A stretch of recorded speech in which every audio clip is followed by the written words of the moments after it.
ಬಿಜೆಪಿಯಿಂದ ಉಚ್ಚಾಟನೆಗೊಂಡಿರುವ ಶಾಸಕ ಬಸನಗೌಡ ಪಾಟೀಲ್ ಯತ್ನಾಳ್ ಮೊದಲ ಪ್ರತಿಕ್ರಿಯೆ ನೀಡಿದ್ದಾರೆ.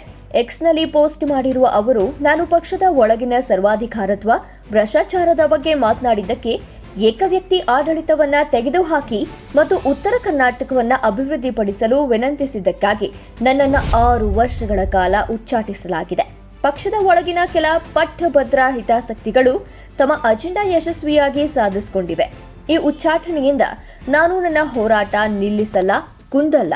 ಭ್ರಷ್ಟಾಚಾರ, ಕುಟುಂಬ ರಾಜಕಾರಣದ ವಿರುದ್ಧ ಹಾಗೂ ಹಿಂದುತ್ವ ಮತ್ತು ಉತ್ತರ ಕರ್ನಾಟಕ ಪರ ನನ್ನ ಹೋರಾಟ ಹೀಗೆ ನಿರಂತರವಾಗಿ ನಡೆಯುತ್ತೆ. ಎಲ್ಲ ಕಾರ್ಯಕರ್ತರಿಗೆ, ಹಿತೈಷಿಗಳಿಗೆ, ಸ್ನೇಹಿತರಿಗೆ, ಪರಿಚಯಸ್ಥರಿಗೆ, ಸ್ವಾಮೀಜಿಗಳಿಗೆ, ಮಾಧ್ಯಮಗಳಿಗೆ ಬೆಂಬಲದ ಆಧಾರ ಸ್ತಂಭವಾಗಿರುವ ನನ್ನ ಕುಟುಂಬಕ್ಕೆ ಮತ್ತು ಸರ್ವಶಕ್ತನಿಗೆ ನಾನು ಧನ್ಯವಾದಗಳನ್ನು ಅರ್ಪಿಸ್ತೀನಿ. ಇದನ್ನ ಬರೆಯುವಾಗ ಪುರಂದರದಾಸರು ಹೇಳಿದ್ದನ್ನ ನಾನು ಪ್ರೀತಿಯಿಂದ ನೆನಪಿಸಿಕೊಳ್ತೇನೆ. ಸತ್ಯವಂತರಿಗಿದು ಕಾಲವಲ್ಲ, ದುಷ್ಟ ಜನರಿಗೆ ಸುಭಿಕ್ಷ ಕಾಲ.